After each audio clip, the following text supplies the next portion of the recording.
Bonjour à tous.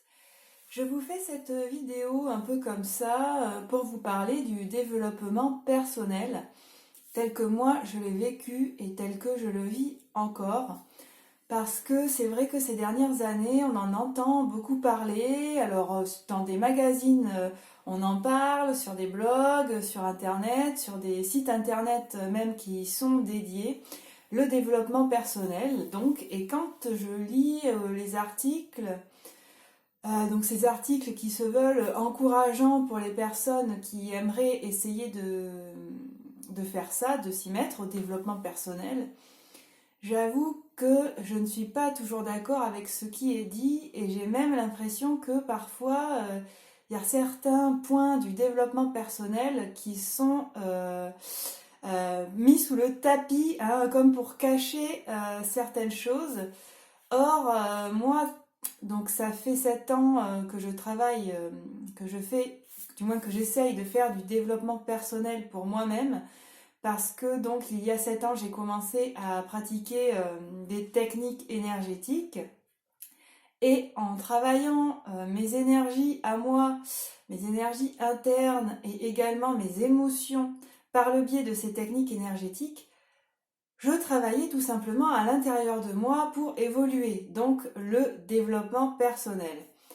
Alors si je devais donner moi ma définition du développement personnel, c'est le fait d'aller chercher à l'intérieur de nous, d'aller voir comment ça se passe, afin de comprendre pourquoi est-ce qu'on a certains schémas émotionnels ou certains schémas d'action, certaines habitudes qui nous pourrissent la vie mais qu'on fait quand même. Pourquoi est-ce que dans notre vie on a été face à certaines situations? Pourquoi est-ce qu'on a notre comportement actuel et que dans certaines circonstances, bien, on aimerait changer de comportement mais on n'y arrive pas? Ça, pour moi, ça fait partie du développement personnel et c'est ce que j'appellerais vraiment le développement personnel. C'est-à-dire que ça n'est pas juste avoir des pensées positives et essayer de vivre la vie pleinement. Ça n'est pas que ça, c'est vraiment aller voir notre part d'ombre, être capable d'aller voir nos ténèbres pour y trouver la lumière et amener aussi une certaine compréhension de nous, de ce qu'on est, de nos habitudes, de notre comportement et d'être capable de prendre du recul face à certaines situations qu'on a dû vivre et pour lesquelles peut-être on a des regrets ou des remords. Donc, bien sûr, quand j'ai commencé à travailler sur moi, donc à faire des méditations, à travailler mes énergies et travailler au niveau de mes émotions, eh bien, je vais vous dire sincèrement, j'ai réouvert certaines plaies. Parce que le développement personnel, c'est fait pour qu'on se sente bien, mais parfois, pour qu'on se sente bien, il faut être capable d'aller situer certaines douleurs, d'aller ouvrir des plaies, d'aller enlever les morceaux de métal ou de lame qui sont restés dedans pour que les plaies puissent se refermer et cicatriser complètement. Et donc, ça peut faire mal.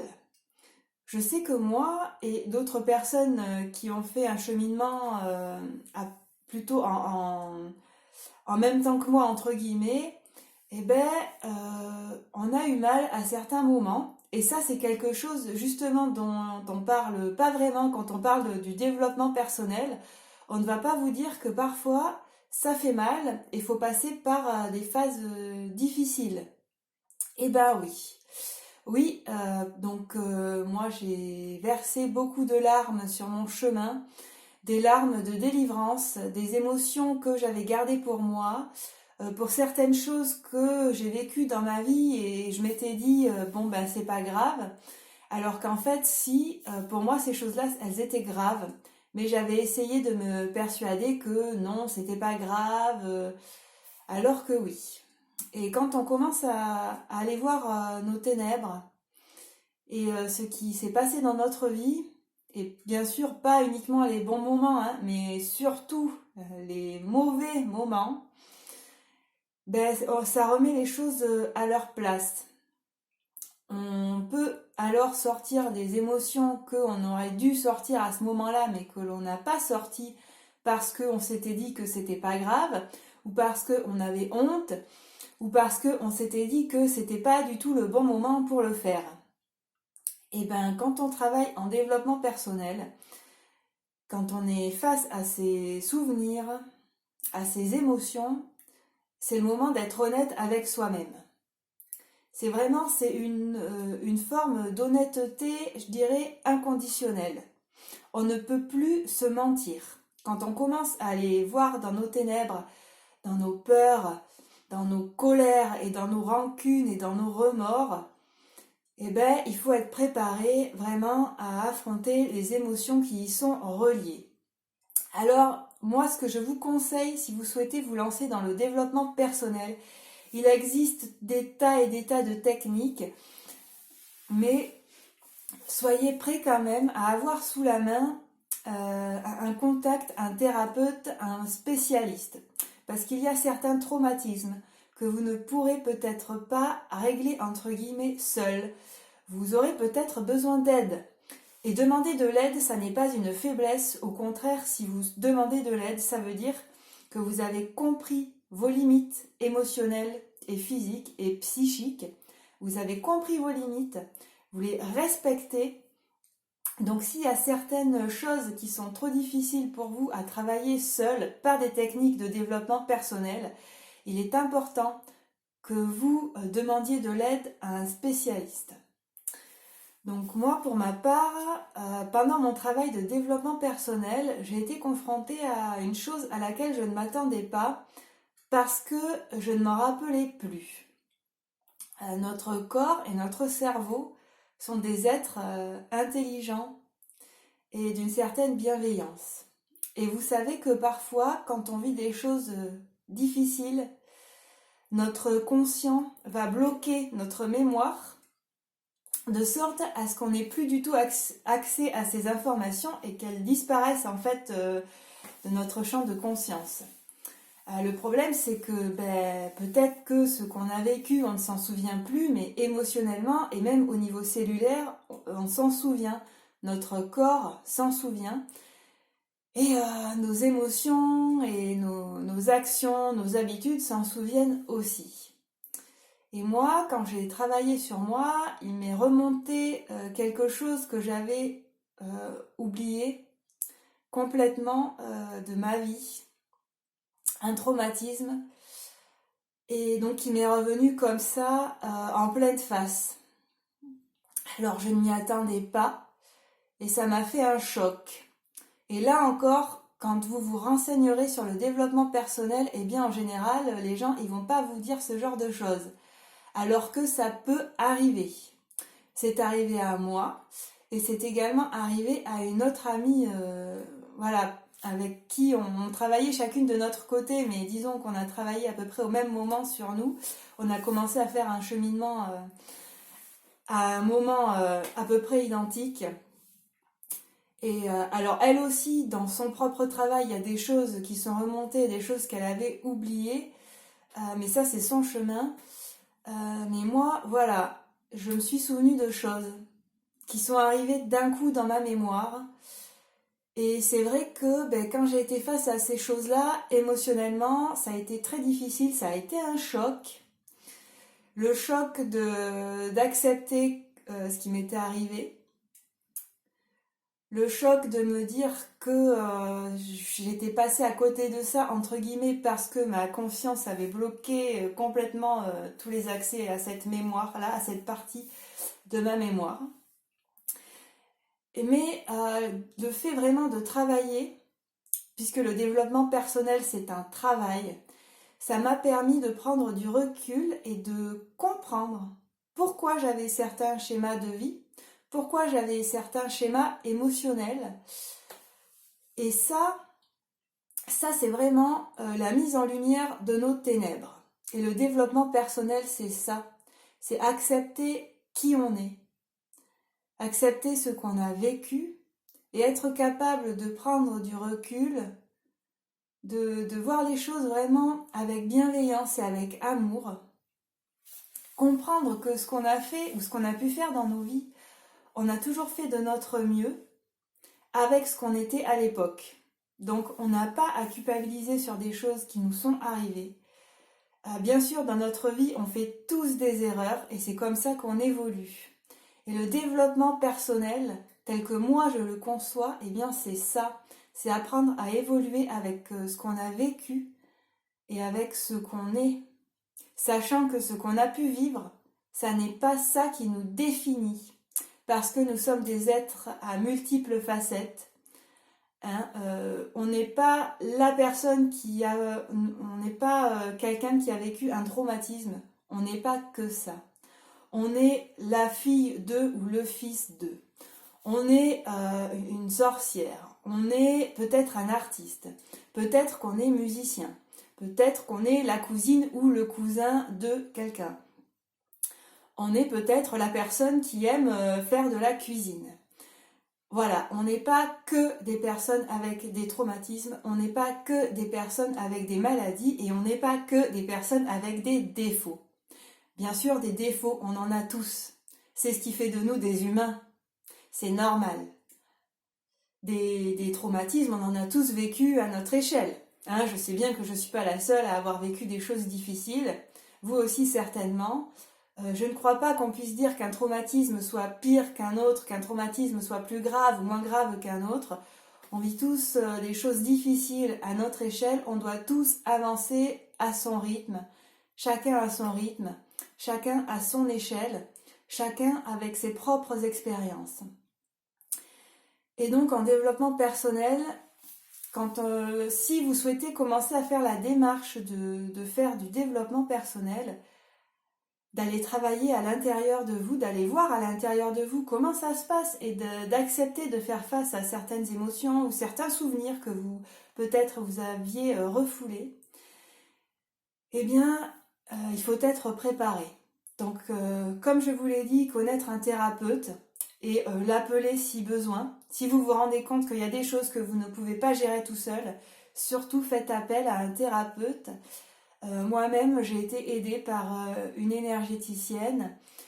Je suis même allée voir ensuite une hypnothérapeute. Bon, maintenant, je me fais moi-même de l'auto-hypnose si besoin et je sais que dans tous les cas, j'ai le numéro d'une psychologue, j'ai le numéro d'un psychiatre. Si jamais j'ai besoin d'aide dans ma démarche de développement personnel, je vais les appeler. Et je le sais, et pour moi, c'est normal. Parce qu'il y a des choses on ne peut pas gérer de nous-mêmes. Et ça, c'est normal. D'accord? Donc, quand vous commencerez votre démarche de faire du développement personnel approfondi, d'aller voir à l'intérieur de vous et peut-être de faire face à certains traumatismes, pensez toujours à respecter vos limites et à vous faire aider si besoin. Et maintenant, le développement personnel, alors, qu'est-ce que ça apporte? Eh bien, ça permet donc, comme je l'ai dit, de prendre du recul sur certains événements de notre vie, d'apporter une neutralité émotionnelle sur des choses qu'on a vécues, des choses dérangeantes, hein, bien sûr. Parce que si ce sont des choses joyeuses, on n'a pas besoin de se mettre en neutralité émotionnelle, hein, mais c'est vraiment si on a vécu des choses difficiles. Ça permet aussi, comme je vous l'ai expliqué, de comprendre des schémas de comportement, des schémas de pensée, des schémas inconscients. Pourquoi est-ce que ces schémas se sont mis dans notre inconscient? Pourquoi est-ce qu'ils ont été programmés comme ça? Pourquoi est-ce que certaines personnes ont tendance à s'auto-saboter dans leur travail ou dans leur vie sentimentale ou dans d'autres domaines de leur vie? Pourquoi est-ce que on prend toujours les mauvaises décisions face à un type de situation en particulier alors qu'on sait que on aimerait prendre d'autres décisions, ce serait mieux pour nous, mais on n'y arrive pas, c'est plus fort que nous. Pourquoi est-ce qu'on est bloqué toujours dans certaines situations? Eh bien, ça permet de comprendre. Et ça, c'est important, d'avoir cette prise de conscience et cette compréhension de nous-mêmes. Parce qu'avec cette prise de conscience et cette compréhension, on a alors des points d'appui, des boutons, hein, comme sur une machine, et on sait ce qu'on aura à travailler sur nous-mêmes au niveau émotionnel, par exemple, ou au niveau de nos habitudes, pour changer ces comportements, pour évoluer, pour nous détacher de ces chaînes, pour faire le vide dans nos placards et enlever toutes ces casseroles et tous ces cadavres qu'on se traîne, toutes ces bêtes noires, toutes ces mauvaises habitudes, toutes ces choses qui nous font peur et qu'on a mis de côté et qui parfois n'ont fait que grossir. Hein, elles ont grossi toutes seules en nous prenant de l'énergie, en nous amenant de la colère, parfois de la haine. Eh bien, avec le développement personnel, on peut vraiment faire un nettoyage interne pour qu'on soit mieux avec nous-mêmes, dans notre comportement, dans nos émotions, pour qu'on soit plus honnête avec nous-mêmes et qu'on prenne les choses, eh bien, tout simplement mieux et avec de la bienveillance. Ça permet aussi, dans certains cas, de se délivrer de la culpabilité. Parce que nous, en tant qu'être humain, on aime bien se remettre des couches quand on fait des erreurs ou quand on fait quelque chose pour lesquelles on a des regrets ou des remords. On aime bien se remettre, vous savez, des couches du genre « j'aurais pas dû faire ça, ah mais pourquoi j'ai fait ça, pourquoi je suis allée là, pourquoi ci, pourquoi ça, ah c'est de ma faute, machin ». Hein, on entretient cet engrenage-là, cette machinerie dans notre tête avec la culpabilité, parfois la honte, parfois la colère, la tristesse, etc. Et bien là, ça permet d'arrêter cet entretien de la machine. Hein. On arrête la machine, ça suffit, parce que elle fonctionnera à vide, donc elle cesse de fonctionner quand on a fait le tri, quand on est allé voir nos émotions, quand on les a évacuées, quand on a accepté ce qui nous est arrivé et qu'on a compris que dans tous les cas, ce n'était pas de notre faute, les choses se sont passées comme ça, peut-être qu'on a réagi comme ça, ok, peut-être qu'on a fait une erreur et qu'on n'aurait pas dû faire ça, d'accord, mais ça n'a pas à détruire nos vies. Ça peut nous permettre d'apprendre des leçons, de comprendre peut-être pourquoi il y a toujours les mêmes situations qui reviennent dans notre vie. Donc voilà, le développement personnel, pour moi, c'est vraiment un travail interne profond. C'est pas juste dire des pensées positives, c'est pas simplement se sentir bien. Alors bien sûr, oui, on se sent bien, mais c'est pas venu comme ça en un claquement de doigts. C'est pas un arc-en-ciel qui vient nous bénir tout d'un coup, c'est pas le pays des bisounours, c'est un réel travail. C'est vraiment un travail à faire et parfois il faut s'accrocher, parfois on a besoin d'aide.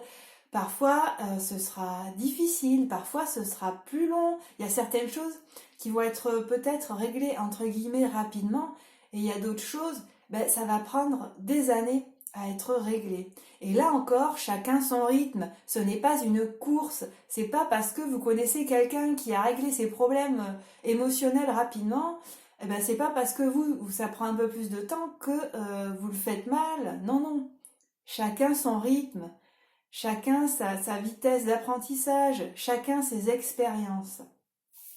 Donc, en développement personnel, soyez bienveillants avec vous-même et surtout, ne vous forcez jamais à travailler quelque chose. Si vous souhaitez travailler une mauvaise habitude parce que vous vous dites que vous devez absolument enlever cette mauvaise habitude ou cette émotion, enfin peu importe, ou travailler sur un souvenir ou peu importe ce que c'est, ne vous forcez jamais. Jamais, jamais, jamais. Parce que si vous vous forcez, si vous essayez de travailler dessus pendant des jours, des années, mais que tout simplement c'est pas le moment, et peut-être même qu'au fond de vous, vous n'avez pas vraiment envie de travailler ça, et là, ça peut vous amener plus de mal que de bien. Ça peut vous amener de la déception, de la culpabilité. Ah mais pourquoi j'arrive pas à changer cette habitude-là ? Ah mais pourquoi mes émotions, elles sont toujours comme ça alors que j'ai travaillé pendant des années et ça ne bouge pas ? C'est que c'est pas le moment. Et peut-être aussi que cette chose-là que vous voulez travailler, avant de pouvoir la travailler, vous devrez travailler sur autre chose. Parce que effectivement, moi j'ai vu que on a des couches émotionnelles, des couches de traumatisme, et petit à petit on va enlever ces couches, ce qui va nous permettre d'atteindre autre chose à l'intérieur de nous. Et quand on aura travaillé cette chose-là, elle va dégager et ça nous donnera accès à autre chose, à d'autres informations qu'on va travailler. Donc, si vous n'arrivez pas à travailler sur quelque chose spécifiquement, c'est peut-être que c'est pas le moment pour vous ou que vous devrez d'abord travailler sur autre chose avant. Donc, soyez toujours bienveillants, écoutez-vous. Et voilà un peu tout ce que j'avais à dire dans cette vidéo.